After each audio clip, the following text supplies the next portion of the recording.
Так, кеш жарық достар, біз бүгін реалитиға қатысушы жігіттерге пәтерге келе жатырық, в общем. Не істеп жатыр екен, қалай өмір сүріп жатыр, соның бәрін қарау үшін келе жатырық. Олар білмейді біздің келе жатқанымызды. Қазір көрейік. Бізде бір шпион бар, Сұлтан деген. Біздің видеограф солармен бірге тұратын.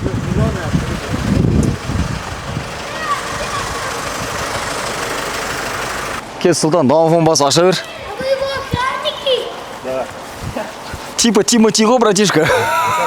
Бұл ЖК бізде Нес Грант, бұл ЖК-ның астында бізде Қарақбай Point деген дүкен бар.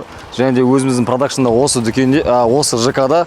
Не үшін бұл ЖК-ны таңдадық? Себебі жігіттер таңертең жұмысқа келгенде кешікпей, в общем, барлық инфраструктура қасында болсын деп осы ЖК-ны таңдадық. Қазір көрейік, не істеп жатқандарын. В общем, не білдіріп жатыр. Кеттік, Джиги.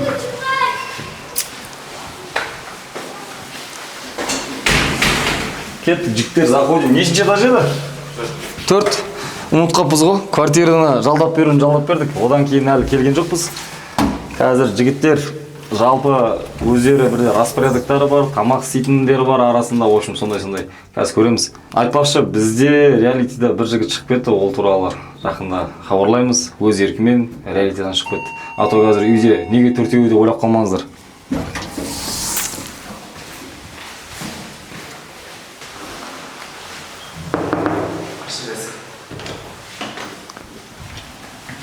Ассалаумалейкум, Джиги. Ал, келдік сендерге. Не істейді екен бос уақытта деп. Үйде мен ғана ма?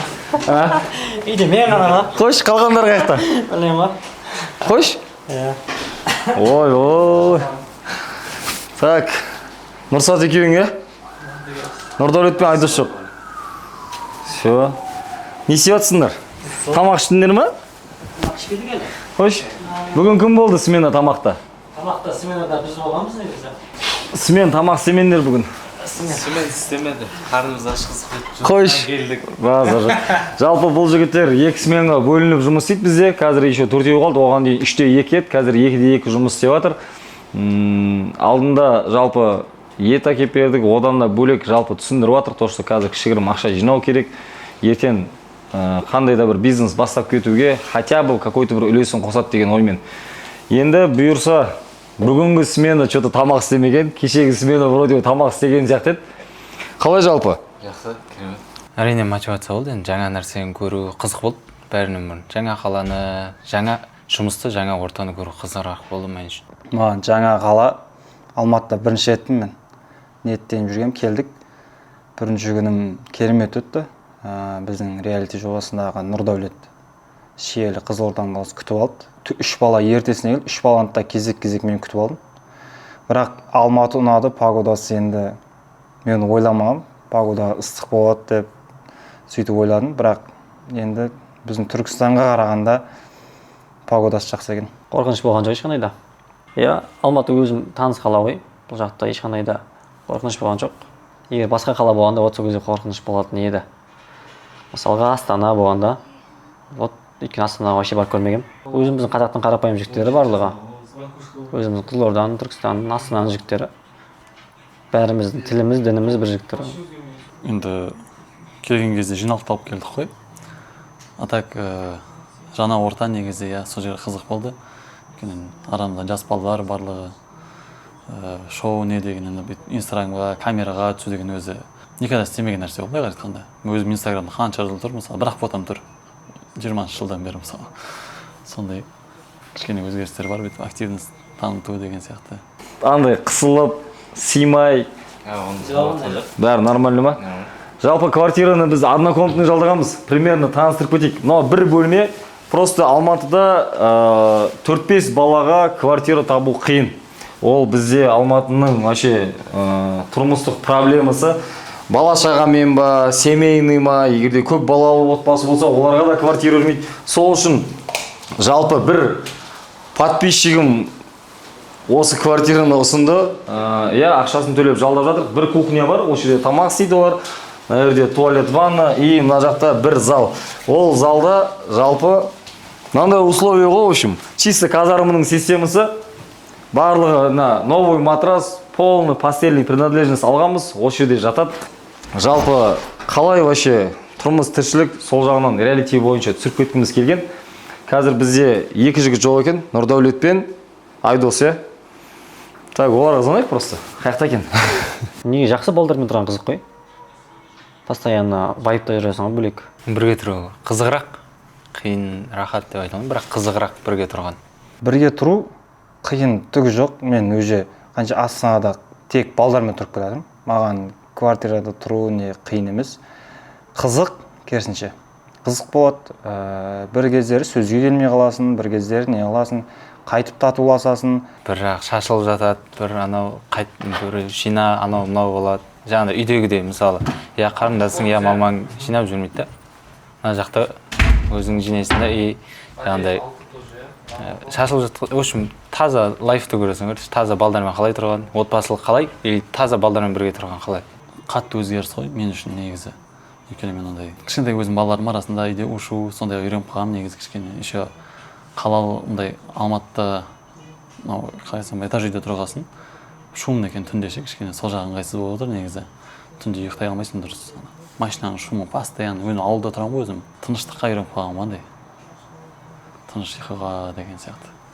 А так балалармен жақсы негізі. Отбасының орны бөлек, балдармен тұрған орны бөлек қой. Негізі осы Алматыға келгелі бері почти 7 жыл уақыт бойы мен балдармен тұрып келе жатырмын. Білемін что балдармен қалай болатынын тұрудың. Алмайды Нұрдәулет. Мен саған звонатқан жоқ шығармын ба? Нұрдәулет, ассалаумағалейкум. Қаяқтасыңдар? Үй жақта болдық. Біз де үй жақтамыз ғой. Міне үй жақтамыз ғой біз де. Болды кірем. Все жақсы. В общем, осы жерде тұрады. Төменде бізде магазин бар. Сол магазинге сразу таңертең түсіп, тезірек жұмысқа баруға ыңғайлы болсын деп. Жігіттер режимменде болған жақсы. Жалпы. Тамақ істейтін смена тамағын істесе, немесе там, өздерің арасында келісесіңдер ғой. Біздің жалпы жалобы, претензии, либо қосатын бірдеңелерің, әлі осы жерде тағы бір ай тұрасыңдар, может 2 ай тұрасыңдар, может біздің реалити 3 ай емес 2 айға созылуы мүмкін. Бастапқы күні ыңғайсыз болғанда квартирада ондай қатты емес. Квартира деген нәрсе тұрып жүрген жер ғой. Бұл магазинде аяқ киім сату саласында сәл-сәл қиындықтар болды. Қазір сәл-сәл соның бәрін орнын басып келе жатыр ғой. Басында енді балдар әжіханаға кірген кезде былай киім шешкен киімдерін тастап кетіп, нәскилерін тастап кетіп, сондай кездерде балдарға өйстіп айтуға ыңғайсызданып жүрдік. Сондай ыңғайсыз болды. Атак басқа ыңғайсыз жағдай болған жоқ. Айттық қой енді. Барлығымыз жігіт болғаннан кейін, жігіт ортада айтылады. Ол кебау бір қонаққа келген бала айтқаннан гөрі жанында жатып жүрген бала айтқан дұрыс қой. Ыңғайсыздық жағдай ондай қатты туындаған жоқ негізінде. Күн тәртібі болған. Бәріміз сол бір уақытта жатып, бір уақытта тұрып жатыр ғой. Балалар менен ерте ұйықтайды көбісі. Нұрдәулет қана кішкене кеш ұйықтайды. Бірақ басынан өзімді бүйтіп телефон тастап жатқан өзінде де бүйтіп 1 сағат, 1,5 сағат жатуым бар. Әшейін ұйықтай алмай. Сол үшін өзім постоянно кеш жатып жүрмін негізі 3:30 кезінде. Мен бірақ андай любой будильникқа тұрып кетемін да. Балалар кейбір балалардың будильниктері 5:30-да тұрып қалады. Мен 4-те жатсам да 5-тегі будильникті естіп оянып кетіп кішкене мазасызданатын уақыттар болды. Осыған айтамын, будильник тұрмайтын болсаң да өшіп жатыр деп. Мен оянып кете беремін да постоянно. Ай бала. Иә, бисмилля. Ассалаумағалейкум достар. Бұл біздің бөлмеміз. Мынау бізде диванна кондер бар, кондер жұмыс жасайды. Бізде аяқта сушилкамыз бар. Жуған кірлерді жаямыз осында. Мында өзіңіздің жуған үлкен кем. Мында бәріміз нарада Айдос, Сұлтан, мен, Нұрсат. Мына жақта Нұрдәулет, тоже Нұрдәулет тілек кетіп қалды енді. Сол түртіп жатамыз әзірге. Ал бізде кіреберіс шкаф, киімдерімізді, нелерімізді осы жаққа қоямыз, реттеп күнделікті. Мына жақта тұрады. Мына жақта бізде жуынатын бөлме, душ, туалет барлығы жұмыс істейді. Ар жаққа кір саламыз, кір жуамыз. Мына жаққа кірді салып жуамыз, осы жақтан мынау жұмыс жасайды, бәрі автомат. Мына жақта жуамыз, мынау душ, мына жақта туалет бізде. Мына жақ асхана. Мына жақта өзіміздің стол тамақ жасап отырып жейтін столымыз. Осы жақта мынау да автомат барлығы. Осы жақта тамақ жасаймыз, мына жақта ыдысымыз жуамыз. Барлық ыдыстар мында сақталған. Мында ыдыстарымыз бар, күнделікті тамақ жейтін. Мынау біздің холодильник, мына жақта морозильник. Біздің Әлшер ағам берген еттер мына жақта жартысы. Мына жақта бар күнделік тамақ жеуге. Осылай бізде холодильник. Біз екі Нұрдәулетпен мен вообще тамақ істемейміз. Біз көмектесеміз тамақ істейтін балдарға, осылай ашып береміз, жинап жібереміз. Көбінесе енді бәрібір тамақ істейтін адам еңбегі бар ғой. Иә, осылар тамақ істейміз, қалғандарымыз келісіп ыдыс жуамыз. Тамақты бізде негізі дұрыс пісіре білетін Ерсұлтан. Біз мобилограф бала. Бізде мобилограф жігіт 3 жыл повар жұмыс істеген. Европейский кухняда. Сол жігітте енді опыт бар, бірақ енді ол сәл бізге еркелеп істемейді, тамақ істеп бермейді. Анда-санда өзің бір шабыт ашылады. Шабытқа желание байланысты ғой. Мысалы мен де тамақты істей аламын негізі. Почти кез келген тамақты істей алатын шығармын. Просто андай желание байланысты. Егер андай желаниең болып тұр, настроение күшті болып тұрса, смело любой тамақты істеуге болады. Ал қалғандарымыз енді бүйтіп мен алдын пісірдім, тоже енді үйдегілерге звондап бүйтіп сұрап пісірдім. Істей алатынды істедік енді. Ертеңден ана Нұрдәулет істеп қойыпты мысалы тамақты. Істей алатын затын істейміз ғой, в общем. Алсай, міне бізде домофон аламыз. Кім екенін сұраймыз. Міне біздің Ақжан деген жігіт келіп ашамыз, сосын қайта өшіреміз. Міне біздің үй осы. Міне балдардың оқитын кітаптары, кім бос болса оқиды. Біздің жататын жеріміз, тізіліп жатамыз бәріміз, сыйысып. Мына жерде кім жатсы келді, сол жатады. Міне біздің балкон. Бізде шлей андай вид жоқ. Домның жаны, Магнум жанында орналасқан домымыз. Вид бізде осы. Балдардың кітапшасы. Күнделікті аяқ киімдерін қанша сатқан жазып жүретін кітапша. Кім келді бізге қонаққа? Бізге қонаққа Ақжан деген жігіт келді. Арасына естіп кеткенбіз. Ассалаумағалейкум. Уалейкум ассалам. Ассалаумағалейкум. Реалити не өзгертті? Реалити өмірімді бір 100%-дан өзгертпесе де примерно бір 60%-ке өзгертіп жатыр. Потому что менде орта басқаша болып кетті, айта келетін болсам. Қасымдағы жігіттердің барлығы ешқандай зиян әрекеттері жоқ, бір таңғалғаным. Красавчик жігіттерге. Мен үлгі аларлықтай жігіттер екен. Өзімді студент сияқты сезініп жүрмін. Бүйтіп балалармен тұрып, нетіп, кішкене отбасынан алшақтағасында. Құр өзім болып кеттім қазір осы уақытта ше. Мен бірге тұру ештеңе өзгертіп отқан жоқ. Мен қанша осы стройка істеп келатырмын. Сол кезден бастап өстіп балалармен тұрамын. Осы тірлік, осы не істеймін. Иә, мені ашылуға өзгертті. Жаңағыдай тұйықтық емес, әр жақтың, әр қаладан, әр баламен осындай ортада ашылуға, сөйлесуге, жаңағыдай магазинде сөйлесуге, соған өзгертіп жатыр. Үйде балдар жоқ-жоқты көп болған ғой. Балдар мына жақта болса, мына жақта отырамын, мына жақта болса, ана жақта отырамын. Өйткені мен қызым бар, сөйлесем. Міне біздің нелер бар. Әр нәрсенің өзінің кесеті бар. Мысалы балық, окорочка, мынау сәбіз, мынау нан. Сәбіз кесесіне өзі. Иә, әр нәрсені өзінің орнымен кесеміз. Осы тірлік бізде. Үйге келеміз, кетеміз, әлі кеш тамақ ішкен жоқпыз, енді ішеміз. Жаңа кеш шыққан кеш тамақ ішемін. Сразу сол моментте келіп кірді. Өттік. Сәріш суп сайымыз. Болды, осы біздің үйде басқа ештеңе жоқ. Бәрін Нұрсат та айтып қойды. Мен де бар нәрсемді айттым. Бос уақытымызда алдыңғы күндері тауға шықтық. Осы уақытта одан бөлек основной футболға. Егер бос уақыт, съемкадан бөлек уақыттар болып қалатын болса, футболға баруға тырысамыз. Ұйықтағаным дым сөйді. Енді бос уақытта енді жақсылап демалып аламыз. Кешке футбол шықса, если футбол ойнаймыз, ал кейде магазин бар, балдармен сөйлесіп, тиісіп қайтамыз. Бізде хобби футбол болып тұр ғой. Арамызда 5 жігіт, 5 жігіттің 1 жігіті шығып кетті. 4-еу қалды, 4-еудің 3-еуі футболда. Бос уақытта мен в основном үйдемін негізі. Алматыда бір дос балам тұрады, кейде может сонымен шығып қалым бар, күндіз үйде жата бермейсің ғой тоже. Ал бірге балалармен бірге тамақ ішеміз. Үйде боламыз, білмеймін болды жұмыста. Сол тіршілік те қана. Балалар жас баласын өздері кейде бар футбол ойнап келеді, футбол ойнайтындары. Мен ондай нем жоқ пока. Өтіп кеттім ондай уақытта. Мына жерде в общем негізі 5 бала жатқанбыз. Арамызда Тілектен жігіт кетіп қалды. Тілектің 3-ші орын, Тілектің орындығы мынау. Көрпе төсегін тазалап, жақсы қойып кетті. Сол, как обычно үйде жағдай жасалған үшін үйде ше. Әлшер ағаға рахмет көп. Өйткені үй состояниемен алатын болсақ, 10-да 10 ғой. Бәрі бар үйде. Не керектін В общем, фен мен үтікке дейін бар ғой үйде. Көп үйлерде ондай нәрсе жоқ болса. Как обычно телевизор істейді, телевизорда барлық нәрсе бар. Үйде Wi-Fi бар тоже. Көрсететін болсақ осы, как обычно осы жерде жатамыз бәріміз тізіліп. Бір үйдің баласындай. Бізде график қалай? Нешеде ұйықтаймыз? 3-те. 3-те ғой, балалар таң намазын оқып алып. Жоқ, 3-тен 9-ға дейін емес. 3-те ұйықтаймыз. 9-дан 55-ке дейін ұйықтап тұрамыз, в общем. 5 минутта жуынамыз да резкіше. Жуынамыз, өйткені потому что магазин астында, дәл өзінің астында. Рахат тез барасың, 3 минутта барасың, в общем. Таңертең Айдос тұрады ерте. Кеш ұйықтайтын Нұрдәулет қой. Түнімен енді кино көреді, қызымен сөйлеседі, сондай ғой. Кеш жатады. Үшеуміз бір уақытта тұрамыз ғой. Мысалы, үйден 3 адам тұратын болсақ та, 2 адам. Ал Айдос братан сменде Айдос братан бірінші тұрады. Кім кеш ұйықтайды? Көбіне мен шығар. Телефон қараймын, көз сыртқа шығып, тренировка істеймін бір кездер.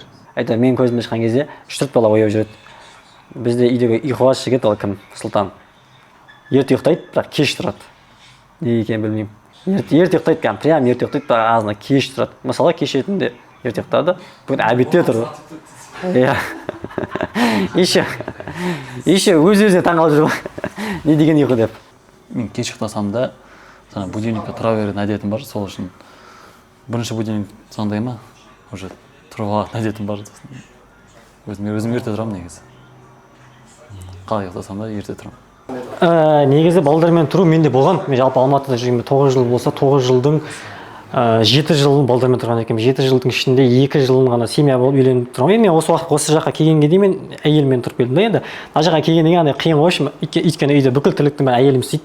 Вообще до того киімді шешем, сол жерде қалады ғой, в общем. Ана жаққа келесің, в общем, ұяттап жүр балдарына тәрбие аласың да, давай деп жинап кетесің. В общем, өйткені андай отбасылық өмірден андай өмірге келу, в общем, нормально қызық. Басында бірінші келген күндері біз кішкене былығып жүрген. Бір күні біз Тілек, Нұрсат екеуміз сменадан келсек, Жүдайс, Нұрдәулет, Түркістан үйдің бәрін жинап қойыпты, жарқыратып. Содан кейін үйді тазалайтын болдық барлығымыз вообще. Очередьпен жинап деген сияқты сондай бірінің арасында бір болса да. Очередьпен жинау ғой, мысалы біз сменге түскен күні аналар жинайды, ал олар түскен уақытта біз үйді жинаймыз, ыдыс, мусор шығару, соның барлығы. Үйде біз бөлінген жоқпыз. Үйде кім бар? Осының үстіне мына жер шашылған еді ғой, мусор шықпаған еді ғой деп үйде кім бар соған звондап айтамыз, шығардыңдар ма, мына жерді жинадыңдар ма? Или болмаса айтқызбай істейтін балдар да бар, ыдыс жуылмай қалса азында тұрып жуатын. Үйде тазалық жақсы барлығы жігіттерге. Жігіттердің барлығы көрініп тұр. Тазалықты сүйетіндері. Тұрада, біраз адам бір-бірін үйлерін сағынып жүріп, түнде әркім бір-бірін құшақтап шығаттар. Алап, еркекше айтайынша, бәрі көріп тұрады. Балдармен тұрады, бәрі біледі. Тұрған балдар бәрі біледі. Мына няқта жатып, ана бұрыштағы адам жанын құшақтап ұйықтайды, мынаға келіп ұйықтайды. Кімнің іші пысады, сол адам құшақтай берді бар. Ең қызық оқиға, біз Сұлтан деген мобилограф бар. Сол екеуміз бірге сорпа жасағанбыз. Наларға айтып кеткенбіз, ет тұрақ қойдыңдар деп, сөйтіп олар ет шығармаған, маржин қатты.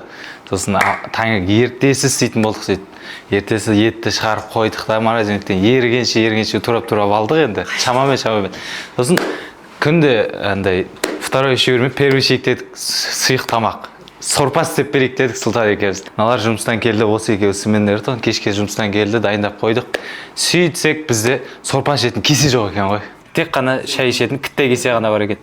Оның ішіне бір ет, бір картошка ғана сияды, бір тұтайтын бір сорпа болды. Міне біздің ужиндағы сорпа ішкен кезіміз. Бір ет, бір картошка болды, басқа сыймайды. Ертең біз мобилограф боламыз мысалы. 4-ке, 3-ке будильник қойып қойыпты да, мысалы. Сол басында келген күндер как раз. 4-ке, 5-ке, 3-ке будильник қойып тастаған, не үшін қойғанын білмеймін. Өзі тұрмайды, мен естимін, мен оянамын. Мен өшіре берем. Таңертең өзі күлкілі жағдай болды, бұл мынандай ашуланатын мәселе емес, просто күлкілі болды да. Не үшін қоясың деймін да, өзің тұрмайтын болсаң.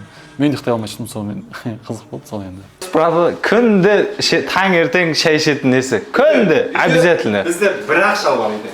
Ол Айдос. Бір-ақ шал бар. Азынан кешке дейін шай ішеді. Қолы болса емес шай іше береді. Бұл ана тепальды одан басқа адам ұстамайды үйде. Кім кеп тек ролдың ғана айтпақшы, ролдың дейді болды. Сол кезде істейді, а так азынан кешке дейін тепаль Айдос братандікі. Тек шай болды. Айдос братан қайда? Напит кішпейді. Кешке шай ішуге кетті ол. Кешкі шай дейді ол. Қай қатысушыны болғанда, сол Нұрдәулет, сол Түркістандікі. Бірге шығамыз. бірге жұмыс істегеннен кейін бірге араласып почти менімен құрдас деп сөзіміз жарасады. Өзімен құрдас болғаннан кейін Нұрсат сөзіміз жарасады. Тоже Нұрдәулетте сөзіміз жарасады. Мен енді Айдос братамен, Тілекпен жұмыс істеп көрмедім. Көп болмаймыз жанында. Смена ауысқаннан кейін. Нұрсатпен енді үйге келгеннен кейін құрдас болғаннан кейін әңгіме айтамыз, бүйтеміз. Нұрдәулетпен де смендес болдым. Қатысушылардың бәрінің орны бірдей, бәрімен қалай айтсам болады, үлкенді үлке, кішіні кіші деп сыйлай білеміз. Мен сменада Нұрсатпен мысалы Тілекпен жұмыс істедім в основном. Тілек кетіп қалды. Нұрсатпен постоянно общениеде жүрдік. Былай бір сменада жүрген постоянно бірге уақыт өткіздік. Ал демалыс күндері Нұрдәулеттер кетіп қалып отырды. Енді мен Шиелі Нұрдәулетпен бірге жұмыс істеймін. А так барлығына бірдей қарым-қатынастамын негізі. Сосын айтпақшы бізде ұят болса да дейші. Туалетте шелек салатын ыдыс бар ғой. Туалет ыдыс бар ғой, шелек бар ғой, шелегі. Соған білмеймін кім ерінген жанан. Кім тапқан жоқпыз, еркек шелектің үстіне, анан ішіне салуға ерінген ба, сүртіп бетіне ойып көшілетінше, шелектің беті жабылып ашылады. Үйге келеміз, біздің әжетқана білмеймін бірдеңе бар ма жоқ па ше. Үйге келеміз, новый 2 бумага алып келеміз. Біреу қанша бір күн ішпей таусылып қалды. Екінші түнде бір бумаганы ашам, мен үйге келем, сөйтіп холодильникті ашам, кола төгіліп тұр екен. Сөйтіп әжетқанадан барымда, неден кухнядан тап барымда, сөйтіп қағаз алдым да, жерге төгілген коланы өйстіп не қылдым, сүрттім. Сөйтіп қайт туалетке барып қойсақ, түнде кім сен ба тұрған? Азында тұрып қарады, бумага жоқ қой. Қаға кеткен білмейміз, әлі шейін білмейміз сонша. Жоқ. Сосын Айдос братан чоткысын түнде тісін жуып, чоткысын бұрышқа қойып кеткен ғой. Ана ыдыс бұрышы азында ерте ең бірінші тұрған, бірақ чоткысын набитте тұр да оның. Ыдысымен бірге тұр да ол. Түсініксіз туалет әжетханамыз білмеймін бірдеңе бар сияқты, тылсым күш бар сияқты ше. Атак басқа атак барлық керемет өзі. Бумага бірақ білмейміз жоғын көте береді. Үйдің шаруасына кәдімгі бір-бірімізге көмектесіп, мысалы мен ертеге кеш тұрып шығып кетсем, мысалы мен төсегімді жиі салады, мен немесе оның төсегін жиі салам. Ал жұмыста бәріміз бір не істемейміз. Бір-біріне көмектесу бар. Жұмыста да көмектеседі, мысалы оның отчерті екен деп, андай біз енді андай ұрысып қырылысып қалмас үшін көбіне андай немен істейміз. Клиентке таласып қалмас үшін сенің очертің ба, үлгере алмай жатсың ба, көмектесу деген бар. Үйде де көмектесеміз. Бір-біріміздің төсегіміз жиналмаса, төсегіміз жинап кетеміз, киімдер жиналмаса, киімдерін жинап кетеміз. Мынау кірге салынатын сияқты ғой деп өз киіммен қосып жүріп жібересің. Сондай көмектесулер бар. Тамақ істеп қою дегендер деген нәрсе. Жоқ, бәріміз бір-бірімізге көмектесеміз қолымыздан келгенше. Біреу білмейтін ол көрсетеді, біз білмейтініміз ол көрсетеді деген сияқты. Көмектесу бар, барлығы ауызбіршілігіміз жақсы негізі балалардың. Тамақ ашатын кезде далада ішсек те мысалы шақырып, звондап, бір-біріміз солай аш қалмасын деген сияқты әңгіме бар. Бірге бар тамақ ішіп келейік деген сондай үйді жинастырып. Бірақ енді риск етіп жатырмын бұл жерде. Жаңағы риск сенде енді оправдан болу керек қой бауырым. Мен просто сендерді қазір найқай. Рисковать еткен адам ол ұту керек қой. Ол не риск болып отыр? Соңында ұту керек қой, в общем. Жалпы Нұрдәулет андай ұсыныс тастап жатыр ғой, мен өзім бір акция ұйымдастырғым келеді дейді. Ол акция барысында секундомер қосып, 3 секундқа егерде клиент ұстап алса, онда аяқ киім тегін беремін дейді Нұрдәулет, өзім қалтамнан. А егерде 3 секундқа жетпей немесе асып кете беретін болса, тоқтатқан кезінде, онда ол аяқ киімді Нұрдәулеттен алуға, короче, анау уже обязан болып қалады. И Нұрдәулет содан анау бір аяқ киім сатқаннан пайдамды өзім ұстай беремін дейді. Жалпы ол риск қой деймін да. Жалпы мен сендердің личный минусқа кіргендерін қаламаймын. Я сенде тек қана бұл жерге келіп, уақыттарын ғана жоғалтып жатсыңдар негізінде. Басқа сендерді рискқа мен андай мәжбүрлеп, итермелеген келмейді, потому что мен оны әділетсіз деп санаймын. Я мен де өзімнің күшімді, уақытымды, ақшамды жойып жатырмын. Бірақ сендер өздерің уақыттарын жойып жатсыңдар. Сендер ақша лишний раз минусқа кеткендерін мен өзім қаламаймын. Өзім бүйтіп никогда үйден шықпаған балам ғой негізі. Ұзақ уақытқа, по идее, бір апта, 2 аптаға да шықпаған адамның негізі. Семьядан алыстап. Сағынам, бәрін сағынам, үйдегілердің бәрін. орындар бөлек қой бәрібір. Мен үйде қатты сағынатын мамам ғой. Мамамды сағынам. Үйдің барлығын сағындым, негізі қыздарым да бар, анам, әкем. Барлығын сағындық енді. Сағынсақ та енді біз тіршілік жасауға кеткесін. Шыдаймыз деген дұрыс ғой енді. Үйдегілерді сағынасың ғой отбасың болғаннан кейін. Барлығын сағынам, әрқайсысының орны бөлек мен үшін. Үйдегілерде анам сағынам. Енді сол кісінің қолында өскеннен кейін бірыңғай. Сосын ең кішкентай інім бар, соны сағынам. Соның еркеліктерін. Бізде вообще ойда бар, оған дейін біздің балдар без зарплаты жұмыс істеді, бірақ бір аяқ киімнен 1000 теңге алды. Без зарплаты болды. 15 аяқ киім 15 мың, 18 аяқ киім 18 мың. Ойда бар, обратно. Бірақ ол кезде олар қасқыр болып кетті. Негізше 1 теңге бермейміз. Бізден 1 теңге берілмейді, бір затқа 1000 теңге. И сол кезде олар күніне, короче, 110, 108 аяқ киім сатып жүрді. 54 мыңнан 48 мың сөйтіп бөліп жүрді. 4 адам ғой енді бізде жұмыс істейтін. 4 адам мысалы 100 аяқ киім сататын болса, 25 аяқ киімнен средний болады. Даже 60-65 сататын болса, 15-18 аяқ киімнен. Бірақ 10 мыңдық зарплата жоқ. Ол енді істемедің ба, аш қалдың ғой үшін. Бірақ та уже 1000 теңге деген, сен мысалы бүгін кім неше аяқ киім саттың?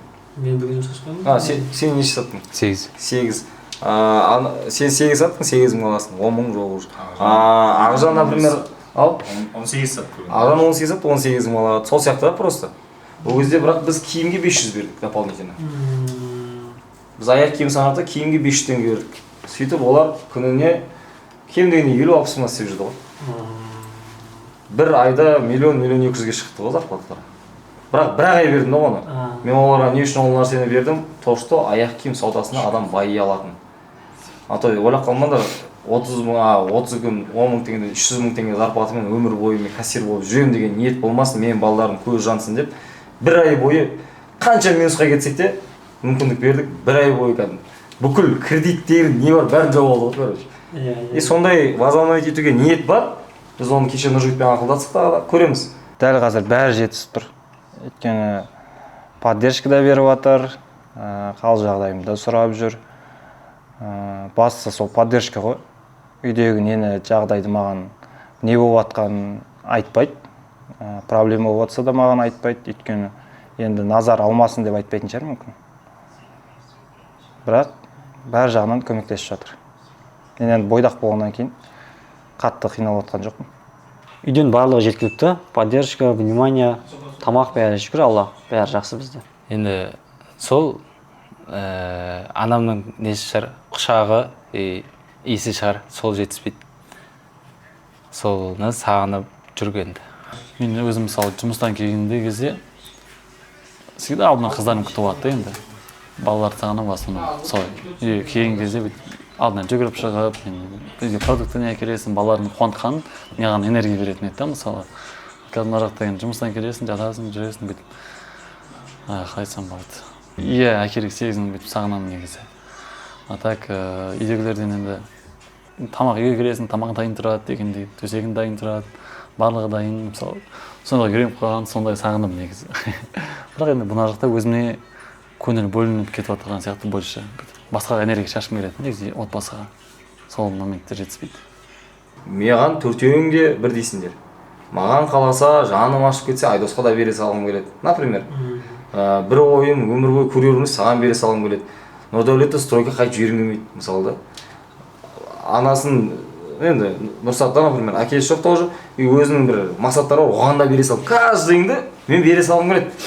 Или там, да, сулифа жасаңдар деп, сөйтіп бере салуға болады. Бірақ та берген нәрсені дамытатын балаға бергім келеді. Оны қалай көремін мен? Арасынан прям, короче, шустрый адам, ол любой жерде шустрый жасайды, короче. Соны көргім келіп тұр. Қаншалықты бұл біз берген дүкенді прям жан-тәнімен до конца алып кетеді. Потому что аяқ киімнен жігіттер дұрыс системасын біліп алсаң жұмыс істеуін баюға болады.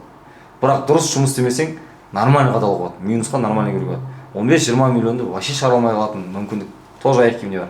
Бірақ егерде бір системасымен үйретіп жатырмын, сезонда айттым, ананы айттым, жайлап ертең офлайн үйретем, көп нәрсе айта берем, соның бәрін системасын дұрыс қою үйреніп алған адам, оны үйто андай емес, так, блокнотта осылай жазылып тұрады, осылай деген нәрсе емес, ол чуйка болады адамда, бір интуиция болады, так осыны осылай қолдануға болады. Даже сол білімді чуть өзгертіп по-своему істеуге болады. Бірақ та егер де адамда андай бір іштей талпыныс болса жыртады, короче. Мен енді үйде андай немін ғой, үйдегі андай өйстіп ізденіп қалған емес, андай шустрелау деген енді сондай үйде менмін.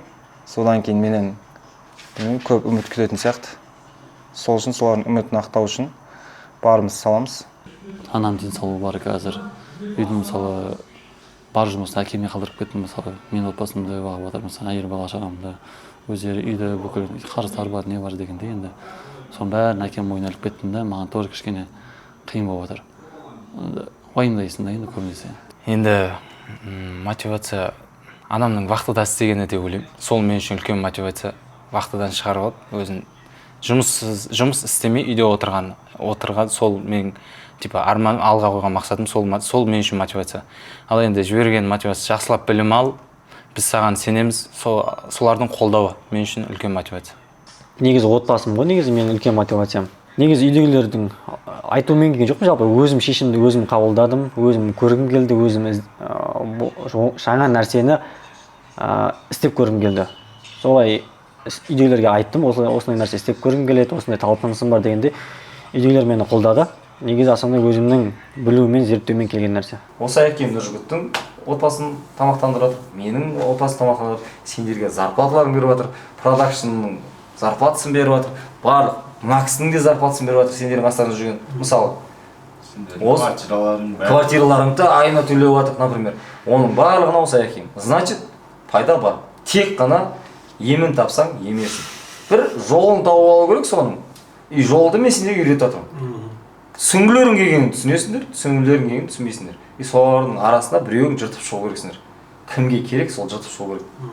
Өзімді 3 айдан кейін бұйыртса Қызылорда облысы Шел ауданындағы бір магазиннің егесі, жеке кәсіпкер, жас бизнесмен.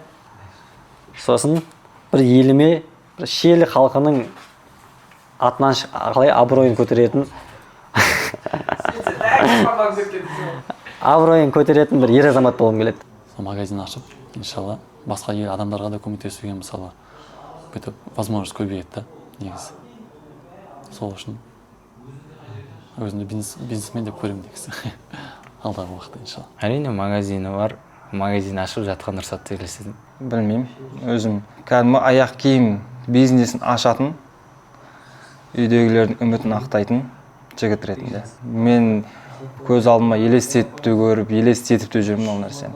Жалпы достар, қазақ халқы осындай условияда біздің жігіттер тұрып жатыр, өздерінің үйлерін тастап, даму үшін, білім жинау үшін, және де ең маңыздысы араларынан біреуі жеңімпаз болып, өзінің жеке дүкенін ұтып алу үшін келді. Сол үшін сіздердің қолдауларыңыз маңызды. Бұл біздің өміріміздегі ең бірінші реалити. Ойлаймын, бұл жігіттердің де өміріндегі бұл ең бірінші реалити.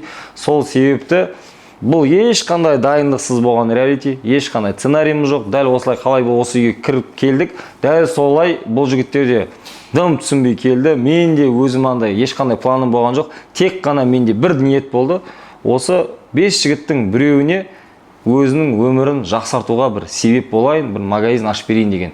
Иншаллах, бұлдан кейін де әртүрлі бізде выпустар болады, сол үшін қолдаңыздар, тіркеліңіздер, достарыңызға жіберіңіздер. Жалпы ең соңғы шешім тек қана өзіміздің халқымыздан болады. Ең соңғы жеңімпазды анықтау, мен бәрібір халықтан өздерінің ойларын сұраймын. Сол себепті қазірден бастап қарап, қолдап, қайсы жігітке сіздер өздеріңіз жанкүйер боласыздар, қайсысы действительно ынталы, қайсысы действительно лайық осы дүкенге. Соны қарап, қазірден бастап қолдап, ертең өз дауыстарыңызды, өз үлестеріңізді соған қосатын болыңыздар. Алыстамаңыздар, рахмет қолдауларыңызға. Сәлем мама, мен сізді жақсы көремін, сізді мен сағынып жүрсіз білем, мен де тоже солай сағынып жүрмін, бұйырса 3 айдан кейін ораламын, және магазинмен, Алланың қалауымен. Мен сіздерді қатты жақсы көремін, үйдегілерге сәлем айтыңыз. Сүйдім, пока. Үйдегілерге ассалаумағалейкум, бәріңізге сәлем. Құдай қаласа үміттеріңізді ақтауға барынша тырысамын. Енді бәрі Алланың қалауымен. Сіздерді жақсы көремін, ауырмаңыздар, сырқамаңыздар. Туысқандарым сіздерде қолдау көрсетіп жатқан сіздерге де көп рахмет. Алла разы болсын. Барлықтарыңызды жақсы көремін. Мен осындаймын, мен осындай боп та қалам. Сіздерге деген сыйластығым әрқашанда үлкен. Ата әже қалайсыздар, жақсылар ма, денсаулықтарыңыз қалай, жақсы ма? Сіздерді жақсы көрем, ауырмаңыздар, сырқамаңыздар. Бұйырса, сіздердің де орындалмай қалған армандарыңыз болса, орындауға тырысамын. Үйдегілерге менен көретін ауылдастарыма, туған туысқандарыма, ата әжеме, өзімнің достарыма барлығына сәлем жолдаймын. Өзімнің отбасымды жақсы көрем. Барлықтарыңызға рахмет. Өзімнің қайын жұртыма, бажаларыма от души рахмет. Маған осы уақытқа келгенге дейін поддержка беріп, өздерінің білген ақылдарын менімен бөлісіп отқандарына рахмет барлықтарыңызға. Барлықтарыңызды жақсы көрем. Үйдегілермен негізі күнде видеомен сөйлесіп жүрмін. Бірақ сонда да үйдегілерге сәлем жолдаймын.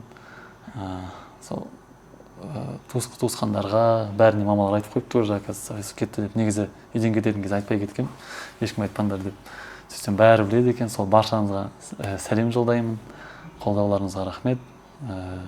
Сенім артып, әке-шешем әйелім жіберді. Сенім артқан сенімдеріңізді қолдаймын деп ойлаймын. Қыздарыма бәріне сәлем жолдаймын. Барлығымды жақсы көрем. Иншалла. Скоро көрісеміз.